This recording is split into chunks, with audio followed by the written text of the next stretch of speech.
Hey everyone, welcome back to my channel. This video is going to be my June wrap-up. This month I read 7 books, 5 of which are physical books and 2 of which are audiobooks. I'll just be going through them in order here. I'll be talking about what each book is about and what my thoughts are of them and my overall rating. I feel like June was a little bit of a slower month for me. I feel like I wasn't really reading too much, and out of these books, only one of which I rated 5 out of 5 stars. So yeah, I feel like it was a little bit of a slower month for me relatively to my other reading months, but I did enjoy all of these overall, and yeah, I'm excited to talk about them with you guys. Please let me know what books you read in the month of June, which books are your favorite, which ones you don't like as much and why, and yeah, let's just chat in the comments and recommend books to each other. I also have here a cup of tea so I can stay warm while I talk about these books. It's been so cold but cozy lately here in Perth, Western Australia, so I've been really enjoying the cooler weather and I hope you guys have been well. So yeah, let's just jump into the books. The first book I have here is The Wrong Game by Candy Steiner. I was very excited to read this because I read A Love Letter to Whiskey by her like 7 or 8 years ago and remember really loving it. So I thought that this would be a really great sort of pick-me-up, and yeah, the fact that I've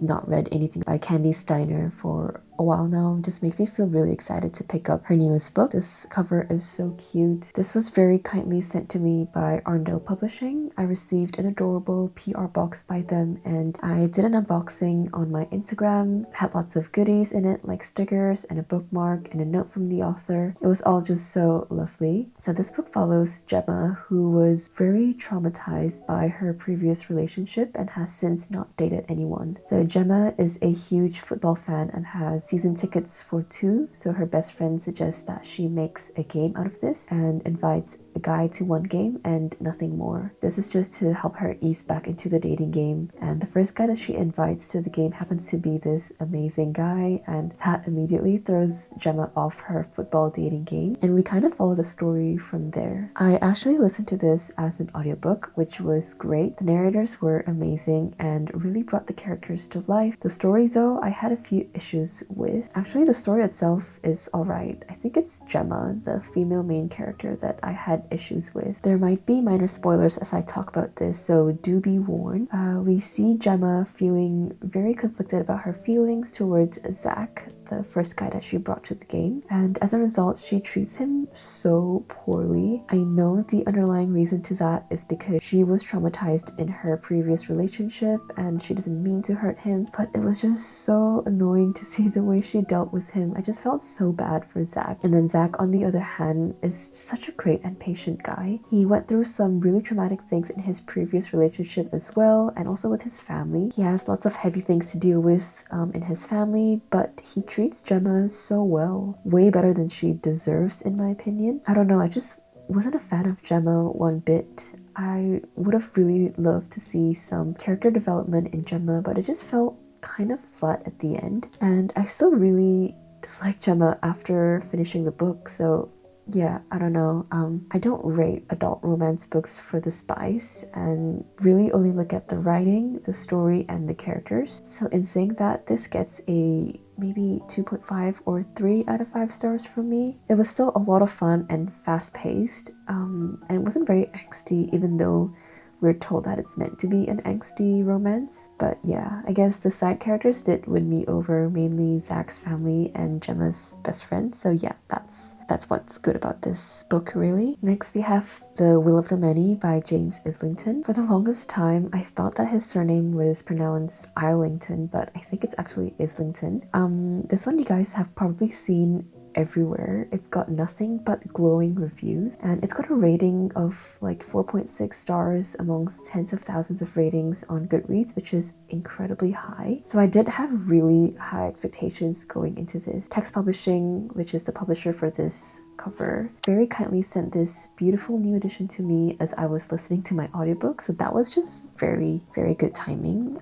They reached out to me via email as I was listening to this audiobook, asking me if I wanted to receive this beautiful newly published edition of The Will of the Many, and of course I said yes because first of all I was enjoying the audiobook, and second I just love this cover design so much. So yes, thank you Text Publishing for sending this over.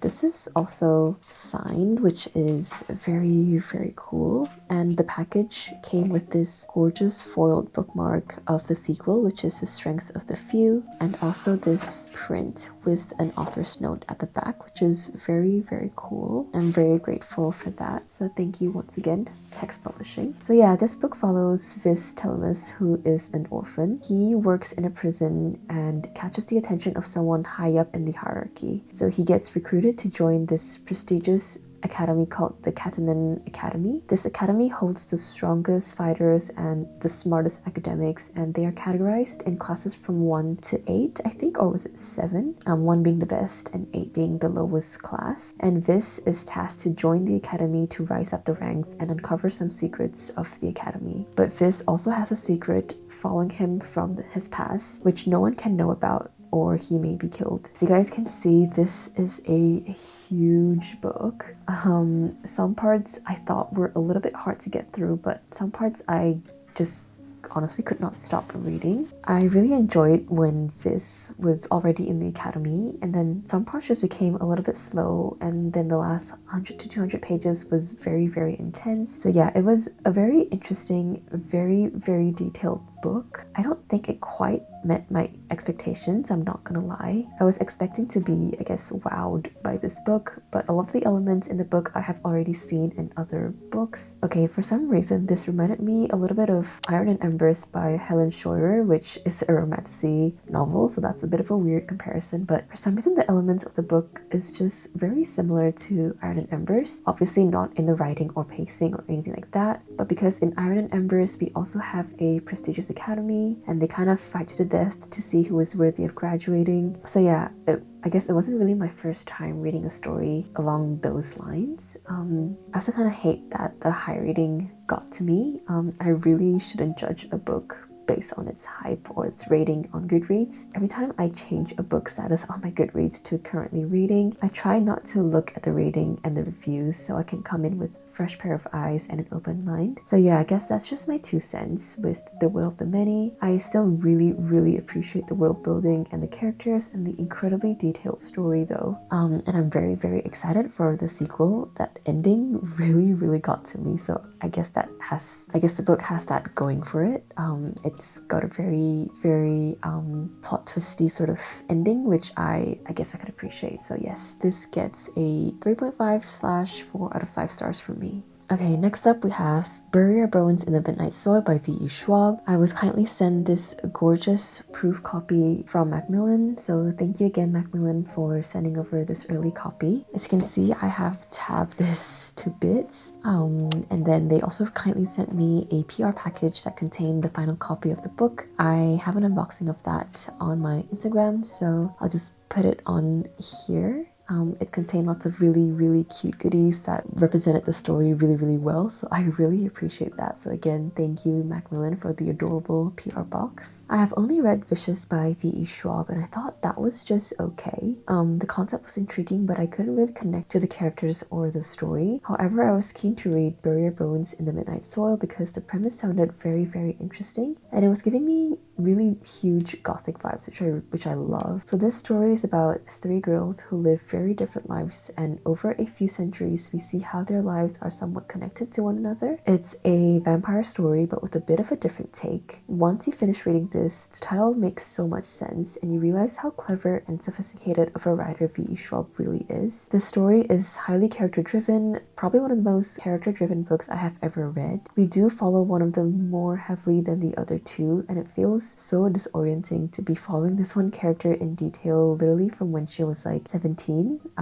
The writing is lush and dark, which suit the themes of this book really well. There is this hurried, feral sort of feeling in the story. I don't know how to describe V.E. Schwab's writing, but she's like on another level. I could almost feel the hunger of these vampires, the need for freedom and power, the pain harboring each of these girls and how they're driven by them. It's slow paced, but at the same time you can't put this down. There's just so much happening in so much detail. It feels like you're drunk on something. I don't know how to really describe the experience of reading this book, but it was just so well done. I'm just very pleasantly surprised by this. So yeah, this gets a 4.5 out of 5 stars from me. Really loved it, and I cannot wait to read more of V. Schwab's work. Next up, we have To Kill a Kingdom by Alexandra Christo. I saw someone on TikTok recommending this, and it was available on BorrowBox, so I took the chance and gave it a listen, and I really enjoyed this one. The book is dual POV, which I love, and follows Princess Lyra and Prince Elyon. Lyra is Siren royalty while Elyon is human royalty, and both races are very against one another, aka they hate each other. But when Lyra kills one of her own people, her mom, which is the Sea Queen, punishes her by turning her into human, and the only way to redeem her place back in the ocean is if she can take Prince Elyon's heart and give it to the Sea Queen. For a YA book, I love how mature this was, and if you guys don't know, I love mature YA books. It's probably my age doing the talking here. I am 25 years old, and I really shouldn't judge YA books based on how mature they are, because they are YA for a reason. But what I mean by mature is that there's little to no juvenility. There's a lot more showing than telling, things are more subtle and not so in your face. And yeah, I just really like that in a YA novel. I have a huge appreciation for it, and also the fact that people have been saying Kill a Kingdom is a Little Mermaid inspired book, but with enemies to lovers. Say no more. I was very excited to read this. It's just a really good, solid story. The writing was amazing. The characters were all likable. The friendship within the crew reminded me so much of Fable by Adrian Young. I love that book so much. I also thought the story had some really clever conniving schemes and angst, which I was not expecting. I love angst in my stories. I haven't read many angsty books lately, and this one just really hit the spot for me. This is also a standalone novel, and I thought it was just a very solid story from beginning to end. The romance was really well done. There is no spice, which is great for me, and the chemistry between Elyon and Lyra is just so good. This gets 4 out of 5 stars from me. I docked 1 star down just because it's like nothing that wowed me, but I just had a really good time reading this. So yes, hence the 4 out of 5 stars. I highly recommend this one. Okay, next we have Kitchen by Banana Yoshimoto. I don't have a physical book of this, so I'll just put her other book here as a placeholder. This is Dead End Memories. Kitchen is my June book club pick of the month, and I read this as an ebook, and I actually made the time to read this only during my commutes on the train to work and on the train back home.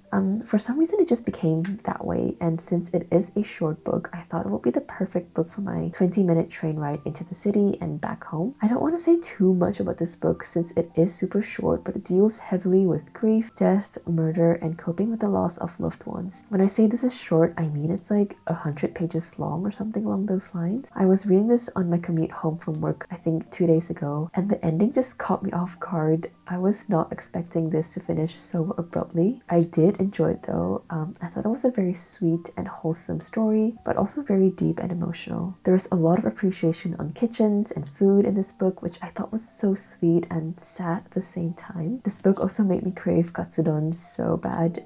If you know, you know. Love this overall. I didn't love it as much as Dead End Memories, which was in my 2024 favorites list, but I still enjoyed it and would recommend it if you're looking for something short, sweet, and emotional. I also kind of wish that I bought the book physically because I feel like I could have annotated it as heavily as I did Dead End Memories here, but yes, I'm hoping I can score a secondhand copy somewhere on Facebook Marketplace, and I'm hoping that I can annotate it to the brim just like with this one. So yeah, I'll rate this 4 out of 5 stars. The next book I have here is A Treachery of Swans by A.B. Poranek. This was very kindly sent to me by Penguin. Look at how gorgeous this arc is. I love the golden foiling and like how gothic and magical and enchanting this looks. And you can obviously see my tabs here and my mini thoughts up there. So this is a Swan Lake ballet retelling, but make it YA and a little darker. If you guys don't already know, A.B. Poranek is the author of Where the Dark Stands Still, which I would say is a dark rendition of House Within Castle. I love Where the Dark Stands Still, mainly because the author's writing is very atmospheric and beautiful, so I had really high hopes. I really enjoyed it overall. The story is structured in a way that it's a play, so the chapters are like different acts and stage settings within the story. You can almost envision each chapter ending with the curtains closing and then opening again to set the next chapter. I also listened to some dark royalty core music while reading this, so it felt absolutely magical and atmospheric. And while I enjoyed the ambiance and writing of the story, I did have a few issues with the pacing. It was very detailed, which is great, but it did feel very long. I read this in 3 days still, but there were definitely some parts where I was skimming because I was eminently bored. The first couple of 100 pages were stunning and atmospheric, but I feel like the plot kept expanding and bloating, so towards the end I was just itching to finish it. The characters were okay though, very interesting dynamic with one another. Yeah, overall I thought this was a really original Swan Lake retelling. Very clever. It's got some really clever twists, and I just love that it's like a darker version of Swan Lake. It just really hits the spot, I think. I would give this a 3.5 stars, or maybe closer to 4 out of 5 stars. The last book I read was The Irresistible Urge to Fall for Your Enemy by Bridget Knightley, and wow, what a way to end the month. Thank you so much to The Bookish Type and Hachette for sending over this arc my way. This is my favorite book of the month, and it's now in my list of my top 2025 books as well. I really love this one. I finished it last night and could not stop thinking about it at work. This book follows Osric, who is part of the Farron Order of Assassins, and he is in need of healing from a very rare disease, if you will. And to do this, he has to seek a healer from an enemy of his order, which are the Halens. Then comes Orion, who is the brilliant scientist.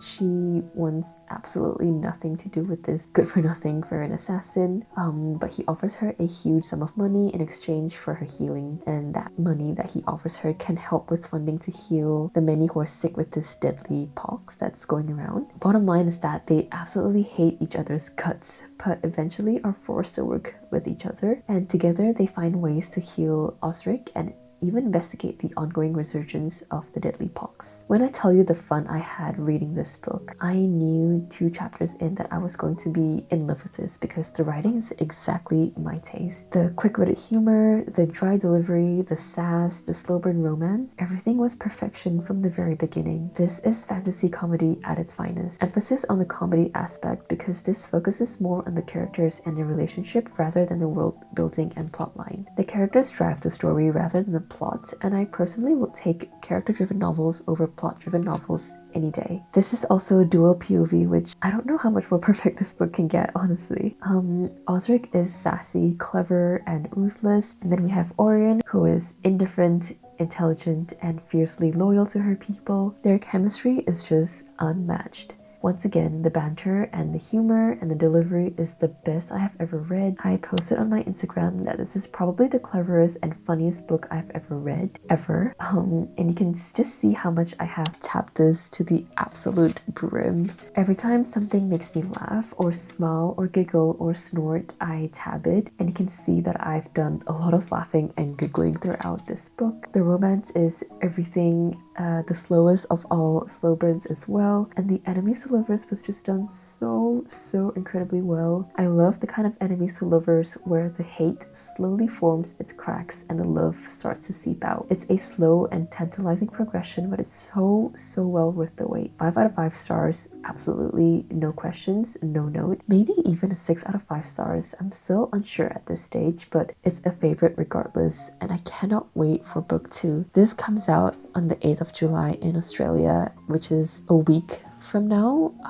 I am just absolutely obsessed with this book and all the special editions that's coming out of this book. I just cannot wait to get my hands on them and put them on my shelf because these two, I love them. I love them so much. Please give this a chance. It's so much fun. Alright, so that is the end of my June wrap-up. I hope you guys enjoyed watching this video. Once again, if you have any books that you want to recommend, or if you want to chat about the books that you read in June, please feel free to do so in the comments below. I love to chat with you guys, and if you've read any of these books that I talked about today, please let me know your thoughts below so that we can discuss. And yeah, I hope once again that you guys enjoyed watching this wrap up, and I will see you in my next video.